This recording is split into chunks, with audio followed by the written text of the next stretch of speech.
MK putuskan 4.351 polisi kembali ke markas. Kompolnas membela, tetap diperbolehkan.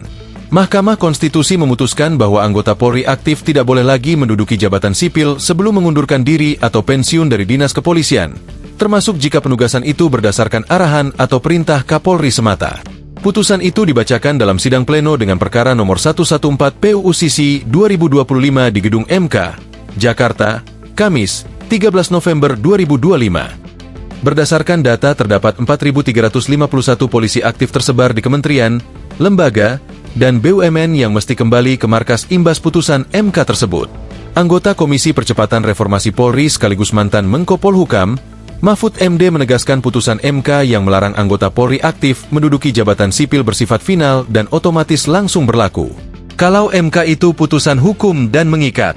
Menurut undang-undang, putusan MK itu berlaku seketika begitu palu diketok itu berlaku, kata Mahfud usai menghadiri di Raya 2025, diskusi bersama rakyat di Kampus B Universitas Airlangga, Jumat 14 November. Menurut Mahfud, putusan MK berada pada level hukum yang wajib dilaksanakan segera. Ia menegaskan bila negara masih mengaku menjalankan prinsip demokrasi konstitusional, maka anggota Polri aktif harus mundur atau berhenti dari jabatan sipil. Sehingga proses-proses pemberhentian itu harus segera diatur kembali kalau kita masih mau mengakui bahwa ini adalah negara hukum atau negara demokrasi konstitusional, ujarnya. Namun pendapat berbeda disampaikan Komisioner Kompolnas Muhammad Hairul Anam atau Cak Anam yang menyebut, secara prinsip dan aturan perundang-undangan memang membatasi penempatan polisi aktif pada jabatan sipil jika tidak memiliki relevansi dengan tugas kepolisian. Cak Anam menjelaskan bahwa penempatan yang berbasis kebutuhan tetap diperbolehkan. Kalau yang berkaitan memang boleh. Itu ada aturannya dalam Undang-Undang ASN yang diatur di PP.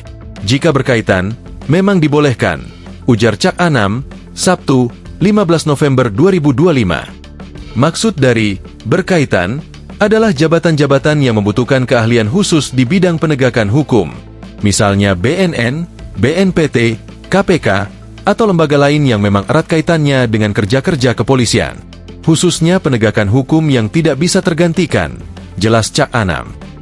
Download Tribun X sekarang, menghadirkan lokal menjadi Indonesia.